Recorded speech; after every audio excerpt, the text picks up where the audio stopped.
Oke. Sebelum mulai ada beberapa yang mau saya sampaikan. Yang pertama, hargai kami di depan. Ketika kami berbicara, ada saatnya Anda menggunakan handphone Anda ketika kami suruh memberikan pertanyaan, ya terserah mau dari handphone atau dari manapun. Kemudian ini resmi, kami memegang handphone hanya sebatas PPT. Bisa dipahami? Nah, kami tidak akan menggunakan handphone ini sebagai untuk mencari jawaban. Semua adalah materi yang kami sampaikan. Nggak bisa. Kumpulkan. Nah, oke, bisa dipahami semua. Nah, kalau kami tidak menggunakan handphone, saya harap Anda juga tidak menggunakan handphone karena di sini ada PP. Mau ada cek yang mau dibahas keluar dulu. Oke. Baik, kita langsung masuk ke dalam materinya, yaitu konsep dasar manajemen peserta didik. Iya, kita masuk ke dalam pengertian manajemen peserta didik. Kita sudah mengetahui bahwa manajemen adalah kemampuan dalam mengorganisasikan, mengimplementasikan, terutama evaluasi atau eksekusi. Nah, di sini teman-teman ada pengertian manajemen peserta didik itu menurut Rama Yunis dan Mulyadi. Kami mengambil sumbernya langsung dari dasar pusaka ini menurut Rama Yunis dan Mulyadi. Yang dimana di Indonesia manajemen lebih diterjemahkan ke dalam berbagai kata yaitu kepemimpinan. Ya, kepemimpinan tata cara yang mengatur, pengaturan, pengelolaan, pengendalian, pengurusan, pembinaan, penguasaan dan lain sebagainya.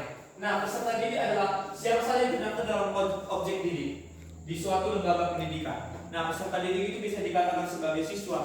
Peserta didik bisa dikatakan sebagai mahasiswa.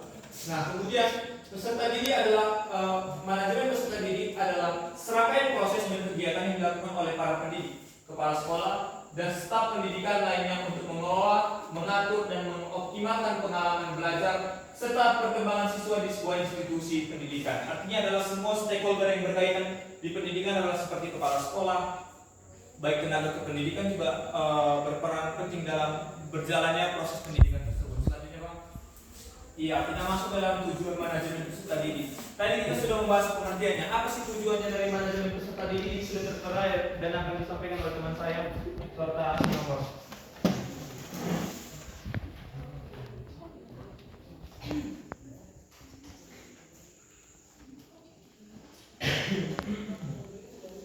Tujuan manajemen peserta didik yang pertama, tujuan peserta didik secara khusus mengatur kegiatan-kegiatan peserta didik agar kegiatan tersebut menunjang proses belajar mengajar di sekolah. Lebih lanjut, proses belajar mengajar di sekolah dapat berjalan lancar, tertib dan juga teratur. Yang kedua, tujuan khusus manajemen peserta didik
mendaftar sebagai mahasiswa, kita menentukan jadwal pendaftarannya itu kapan. Ada gelombang 1 dan gelombang 2. Lalu selanjutnya sosialisasi PPDB. Nah, selanjutnya itu adalah penerimaan peserta didik baru. Setelah tadi kita mengikuti rangkaian-rangkaian mulai dari jalur pendaftaran, penyusunan persyaratan, sosialisasi, barulah kita sampai kepada penerimaan peserta didik baru. Lalu yang selanjutnya itu verifikasi berkas, seleksi berkas-berkas yang diminta oleh lembaga pendidikan itu. Lalu yang selanjutnya adalah seleksi. Selanjutnya pengumuman hasil seleksi. Setelah tadi kita mulai mendaftar, kita akan menerima melihat hasil pengumuman apakah kita diterima sebagai peserta didik baru atau tidak. Selanjutnya daftar ulang. Nah, setelah kita lihat hasil pengumuman, hasil seleksi bahwa kita diterima, kita akan melakukan daftar ulang kembali ke sekolah tersebut. Yang selanjutnya adalah macam-macam kegiatan manajemen peserta didik baru. Macam-macam kegiatan manajemen peserta didik baru ini ada 6. Yang pertama, perencanaan kurikulum. Seperti yang kita ketahui, yang kita bahas tadi, bahwa perencanaan kurikulum ini penting untuk lembaga pendidikan. Lalu yang kedua, pemetaan kemampuan. Dan selanjutnya pengembangan program bimbingan dan konseling. Yang selanjutnya pembinaan dan pembimbingan, pengelolaan kelas dan evaluasi. Selanjutnya akan dibahas kita semua. Baik, yang selanjutnya adalah tentang hal yang perlu diperhatikan dalam manajemen peserta didik. Yang pertama itu, manajemen peserta didik dipandang sebagai bagian dari keseluruhan manajemen sekolah. Tanpa peserta didik, tentu sekolah ini tidak bisa berlangsung. Yang kedua itu segala bentuk kegiatan manajemen peserta didik haruslah mengembangkan pendidikan dan dalam rangka mendidik para peserta didik.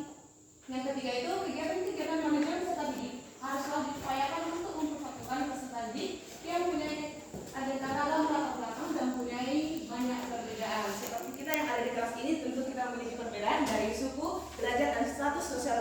Nah, dalam peserta didik ini kita akan disetarakan. Baik, kalau ada teman-teman memberi pendapat nanti saja ya. Yang keempat itu kegiatan manajemen peserta didik haruslah dipandang sebagai upaya pengaturan terhadap bimbingan peserta didik. Nah, manajemen peserta didik ini harus dipandang dan mengupayakan bagaimana peserta didik ini harus dibimbing secara konsisten, bukan hanya wacana saja, namun langsung dilaksanakan dengan baik. Yang kelima itu kegiatan manajemen peserta didik harus mendorong dan memacu kemandirian peserta didik.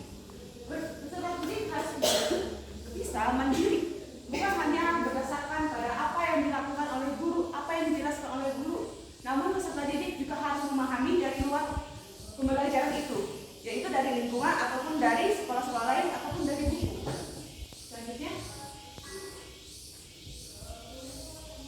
nah kita sampai pada titik kesimpulan di mana kita sudah mendengar bagian-bagian dari peserta didik itu, mulai dari pengertian dan lain-lainnya. Nah, sampai di ujung peserta didik itu kesimpulan.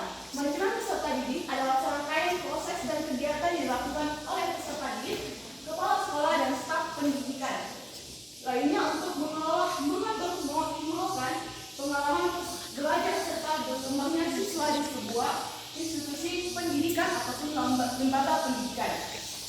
Manajemen peserta didik juga merupakan kemampuan mengelola peserta didik baik dalam bidang administrasi ataupun dalam bidang proses pembelajaran. Maka peserta didik ini merupakan suatu fondasi yang sangat tepat dalam pendidikan kita. Peserta didik tentu tidak akan ada pelaksanaan lembaga pendidikan. Sekian dan sekian. Terima kasih.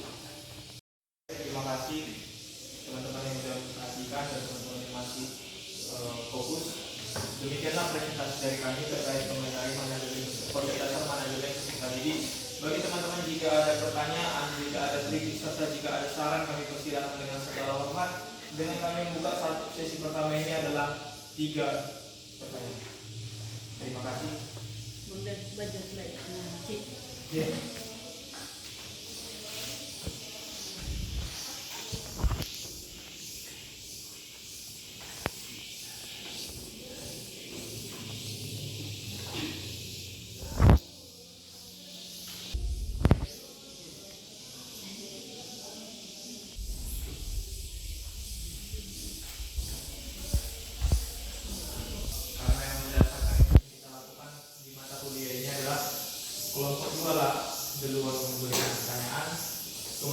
kami kelompok 3, kelompok 4, dan kelompok 5 ini.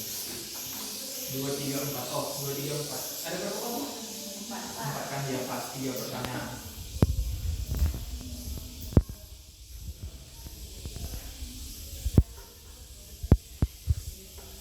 Ya, saudari yang di nomor kami persilakan untuk berdiri.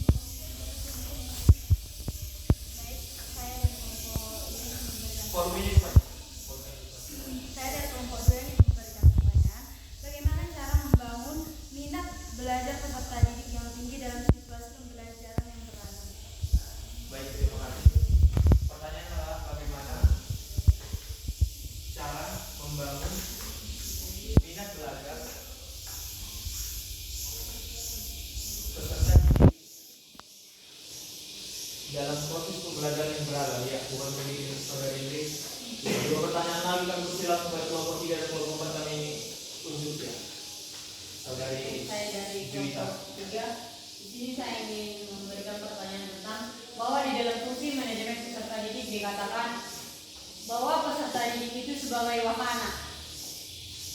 Nah, menjadi pertanyaan saya, coba jelaskan wahana seperti apa yang dikatakan di situ dan pengembangan seperti apa yang dilakukan di dalam manajemen peserta didik.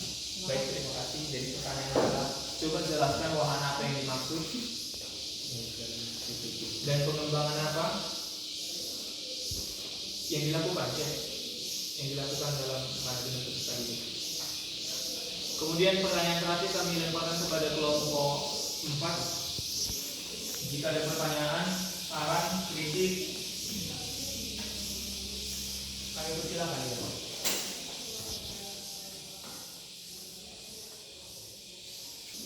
Indrian di nomor ya.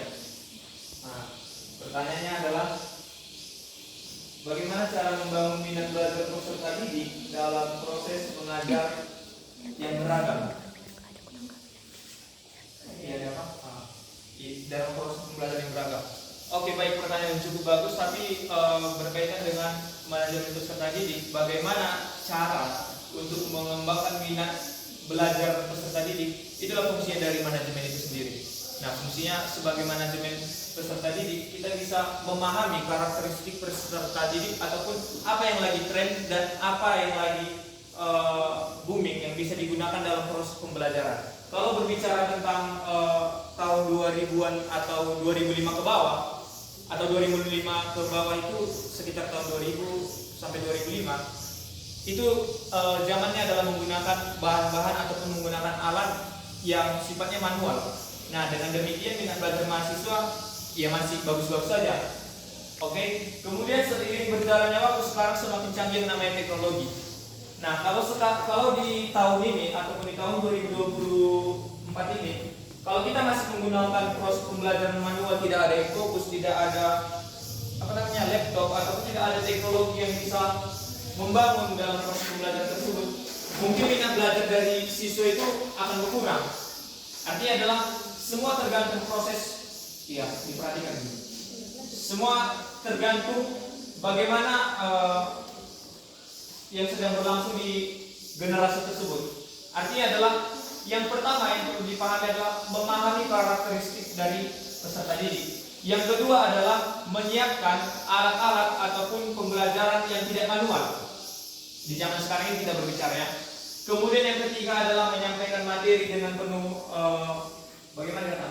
Aktif, bisa dikatakan aktif. Penuh aktif artinya adalah kita seorang guru bisa lebih aktif ketimbang daripada seorang peserta didik tersebut. Itu yang kami pahami dari kelompok. Dan kalau ada yang mau ditambahin bisa ditambahin, kalau ada yang mau ditambah bisa ditambah.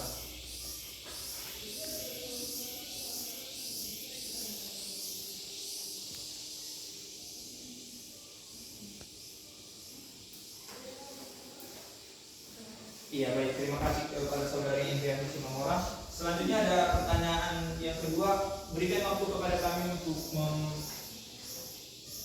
mendiskusikannya. Namun kalau memang ada pertanyaan dari kelompok 4 tadi sudahkah ada pertanyaannya?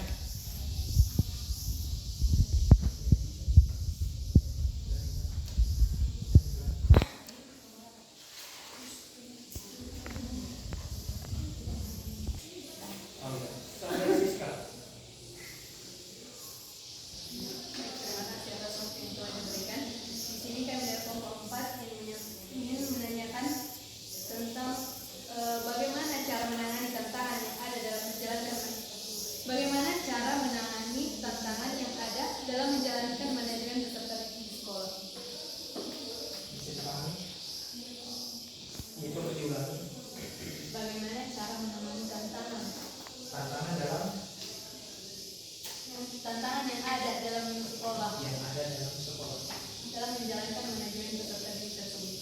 kembali saya bertanya tentang masalah apa yang ada dalam sekolah tersebut. Tantangannya.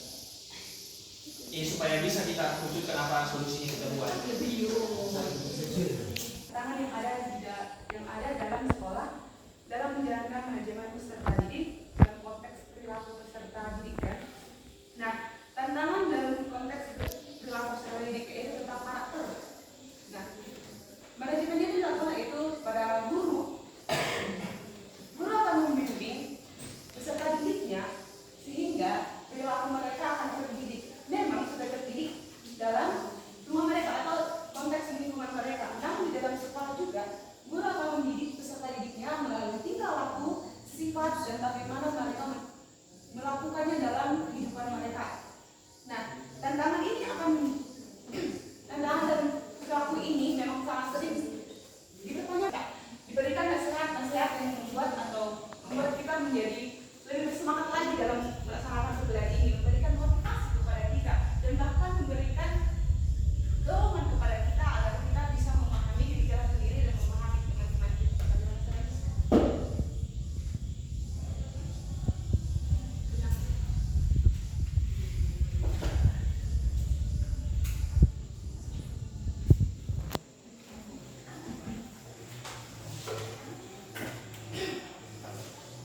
Ya baik, terima kasih. Kondusif ya, saudari Pak ya. Yesus. Kami akan menjawab pertanyaan dari saudari Jessica, di mana tadi pertanyaan di situ ada kan tentang wahana seperti apa yang dimaksudkan dan pengembangan apa yang akan dilakukan. Wahana yang kami maksud ini ialah wahana atau tempat sebagai acuan peserta didik untuk mengembangkan diri mereka secara optimal, dan untuk pengembangan yang dilakukan mungkin akan dijelaskan oleh saudari ini. Sebelum sampai ke pertanyaan saudara ini, tadi kan yang ditanyakan saudara istrinya itu wahana seperti apa? Iya. Wahana ini kan sebetulnya itu adalah tempat. Ya, tempat apa tadi? Tempat mengembangkan. Iya, tempatnya seperti apa, benda apa? Itu yang ditanyakan. Ya tempat manajemen peserta didik itu sendiri ya, sekolah, universitas. Iya. Gitu. Bukan dalam artian wahana hiburan, enggak, itu namanya gitu. Ini memang bicara manajemen. Karena itu tadi kami menjelaskan definisi yang sosial. Ya. Maka saudara apa? Baik, saya lanjut jawaban dari pengembangan apa yang dilakukan dalam manajemen peserta didik, yaitu yang seperti yang kita lihat dari slide, yaitu bagian C, fungsi manajemen peserta didik. Yang pertama, pengembangan individualitas, yaitu di mana pengembangan pribadi seorang peserta didik. Manajemen peserta didik pengembangan apa yang dilakukan dalam manajemen peserta didik, yaitu adalah pengembangan individualisme, di mana manajemen peserta didik mengembangkan pribadi peserta didik melalui sikap atau hasil belajar mereka yang dapat dilihat dari tugas-tugas dan sikap pribadi siswa atau peserta didik tersebut. Kemudian yang kedua, dari segi sosial, fungsi manajemen peserta didik berfungsi untuk mengembangkan sikap sosial atau jiwa sosial siswa atau peserta didik yang dapat dilihat dari bagaimana caranya bersosialisasi dengan teman sekelasnya, bagaimana caranya dengan bersosialisasi dengan teman sekelompoknya. Kemudian dari segi potensial, nah potensial itu potensi, yaitu kemampuan yang didapatkan peserta didik. Hal ini dapat kita lihat dari nilai dari prestasi yang diperoleh oleh peserta didik tersebut. Bagaimana dengan saudara kita? Ya baik, 3 pertanyaan mungkin sudah kami jawab, dan kami buka sesi kedua. Ini tidak berkaitan dengan kelompok, tapi 3 minimal pertanyaan, namun bebas dari siapapun, dari kelompok apapun. Ya, kepada saudari Sonia kami persilakan waktu di tempat dan berdiri. Baik, terima kasih atas kesempatan yang diberikan. Dan kan manajemen peserta didik itu yaitu dari awal peserta didik tersebut masuk ke sekolah hingga akhirnya dia lulus dari sekolah tersebut. Itu di dalam kehidupan sehari-hari, baik dalam proses belajar mengajar juga dibutuhkan proses manajemen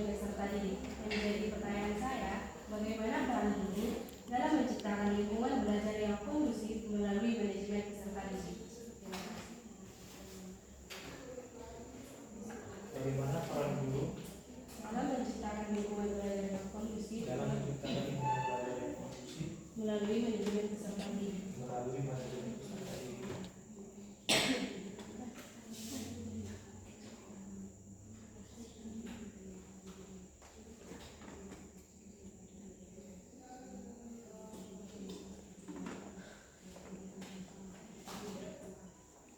Ya, terima kasih saudara semuanya. Dan persilakan waktu kepada saudara Valentino Nabi Tukulu. Dan waktu baik.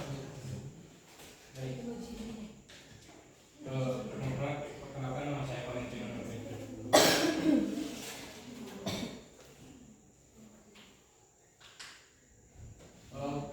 Di fungsi manajemen peserta didik pada poin ketiga yaitu fungsi yang berkenaan dengan kebutuhan dan kesejahteraan peserta didik. Ya, di situ kan dikatakan kesejahteraan. Jadi saya yang bertanya, bagaimana jika Anda sebagai pihak sekolah, bagaimana atau cara apa yang akan Anda lakukan untuk mengatasi tingkat stres atau tingkat ketakutan siswa terhadap tantangan yang dihadapinya selama pendidikan karena banyaknya tugas-tugas. Bagaimana cara yang dilakukan untuk menghadapi stres tantangan yaitu stres karena adanya tekanan seperti itu. tekanan seperti tugas, artinya tekanan ibaratnya kalau mengerjakan tugas dibunuh kak. Ya, seperti tugas dan lamanya berada di sekolah. Jadi tertekan dia ya dari apa? Cara apa yang bisa dilakukan ya? Iya, ada lagi yang ingin bertanya, kami persilakan teman-teman. Ada yang ingin bertanya? Saudari Erlina, ya pertanyaan terakhir saya mohon karena ini kelompok 2 mau maju juga. Saudari Erlina. Saya ingin bertanya dari kelompok 4, bagaimana pendekatan kuantitatif dan pendekatan kualitatif dapat digunakan untuk mengidentifikasi dan menangani permasalahan di sekolah? Bagaimana pendekatan Kuantitatif dan pendekatan kualitatif dapat digunakan untuk mengidentifikasi dan menangani permasalahan di sekolah.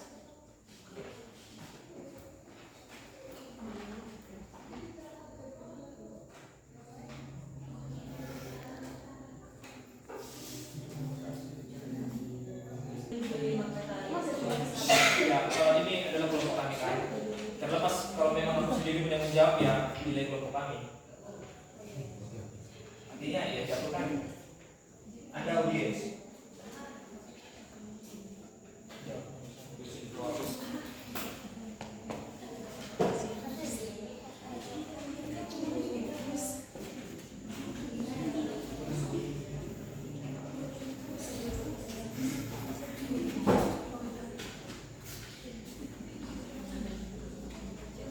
Yang masalahnya tolong kondusif.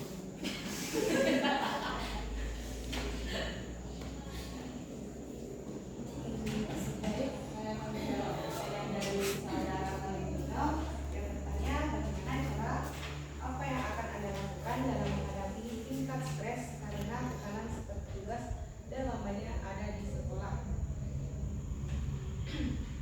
Diskusi kami mengenai tekanan ini yaitu guru bisa melakukan contohnya memberikan motivasi kepada peserta didik dengan memberikan nasihat kepada peserta didik agar mendukung peserta didik itu dapat memahami kondisinya.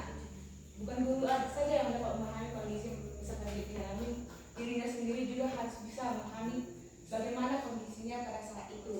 Kenapa peserta didik ini terkadang stres? Karena pembelajaran ataupun tugas-tugas yang ada, bahkan jam pulang.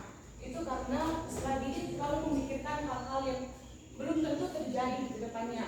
Tugas-tugas yang banyak sebenarnya itu tidak banyak, namun karena peserta didik selalu menunda-nunda mengakibatkan tingkat kestresannya tinggi.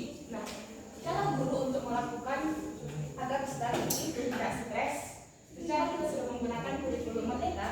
Nah, di situ akan mengadakan pembelajaran tentang bagaimana cara kita untuk belajar melalui game ataupun memberikan ataupun saling menolong antara satu dengan yang lainnya tentang seperti itu, seperti mengerjakan tugas. Nah, agar seorang peserta didik tidak stres secara individu, maka akan mengerjakan tugas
untuk memberikan teguran terkait mengenai supaya bergairah itu lebih kepada dia biar lebih aktif aja untuk mengikuti pembelajaran.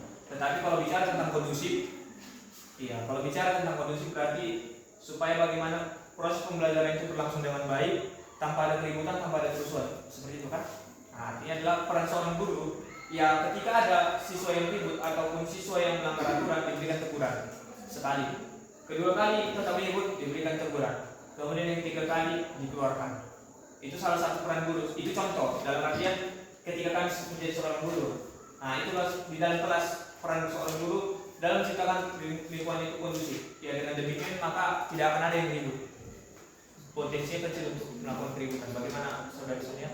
Saya tanya membuat suasana yang lebih berbeda seperti yang kita lakukan tadi waktu mata kuliah manajemen guru kan dosen memberikan kita sebuah pergerakan atau senam agar kita lebih bergairah dalam menerima pelajaran yang diberikan oleh dosen. Nah, yang saya tanya ada contoh yang diberikan guru itu dalam membuat suasana yang lebih bergairah. Tadi pertanyaan Anda terkait mengenai kondusif. Iya, itu kan tadi tanya lagi dengan jawaban saya. Oh, yang pertanyaan itu tadi maksud saya adalah sebenarnya jawaban dari saudari Sota memang agak meleset, cuman kan saya luruskan kembali bahwa sebenarnya itu tidak ada hubungannya dengan pertanyaan Anda, karena pertanyaan Anda berkaitan dengan kondusif. Kalau kondusif berarti ya bagaimana berjalan dengan baik, bukan masalah bergairah, bukan masalah dia senang atau apa segala macam. Itu udah lebih kepada supaya bagaimana proses pembelajaran aktif, bukan kondusif. Bisa dipahami? Nah, Dengarlah, sama Didi, dengar. Tadi saya berkaitan dengan bergairah ini bukan berarti yang kayak tengok saya kayak gitu tadi kan. Bergairah ya sama halnya seperti yang dilakukan ibu itu sendiri. Bagaimana supaya lingkungan itu bisa menjadikan bergairah. Artinya adalah ya saya pribadi memang senang. Nah mungkin teman-teman juga senang. Itulah yang dilakukan ibu itu. Kalau bisa kita pahami ya dibuatlah apa namanya itu ice breaking. Nah itu salah satu perbuatan yang bisa dilakukan ataupun tindakan yang bisa dilakukan seorang guru untuk membuat proses pembelajaran itu bergairah. Iya bisa dipahami saudari Sonia. Iya, terima kasih dan kami minta maaf atas miskomunikasi. Selanjutnya, baik kemudian izinkan saya lagi menjawab pertanyaan ini bukan karena saya terus, tapi memang sudah dipilih siapa yang menjawab pertanyaannya. Nah jawaban pertanyaan dari saudari Elvina adalah bagaimana pendekatan kualitatif dan kuantitatif dapat digunakan untuk menangani permasalahan di sekolah. Nah, kalau kita berbicara tentang kualitatif, kuantitatif itu berkaitan dengan kuantitatif itu adalah data ataupun administratif. Kualitatif adalah bagaimana kesejahteraan secara langsung, secara non administratif bisa dipahami. Nah, bagaimana melakukan pendekatan kuantitatif untuk menyelesaikan sebuah permasalahan. Salah satu contoh yang bisa saya gambarkan adalah ketika seorang peserta didik sering absen atau artinya sering tidak mengikuti proses proses pembelajaran. Nah itu salah satu masalah. Kita tahu itu kenapa itu sebuah masalah yang melalui pendekatan kuantitatif itu tadi dengan melihat bahwa absennya sekian. Bagaimana mengatasinya ya langsung kita lakukan pendekatan tersendiri. Bagaimana supaya apa yang terjadi pada peserta didik tersebut. Nah kemudian terkait mengenai kualitatif itu bagaimana kesejahteraan secara langsung. Kesejahteraan secara langsung dari seorang peserta didik tersebut. Iya, itu ya. Maksudnya adalah ya seorang guru dapat menilai langsung bagaimana proses pembelajaran itu dapat berlangsung. Apakah semua siswa ataupun peserta didik merasakan bahagia, senang dan memiliki nilai belajar yang tinggi atau tidak. Dengan demikian mungkin bisa dilakukan dan berdasarkan pendapat kami dari kelompok 1, jika ada kesalahan bisa ditambahi, jika ada kekurangan bisa ditambahi juga.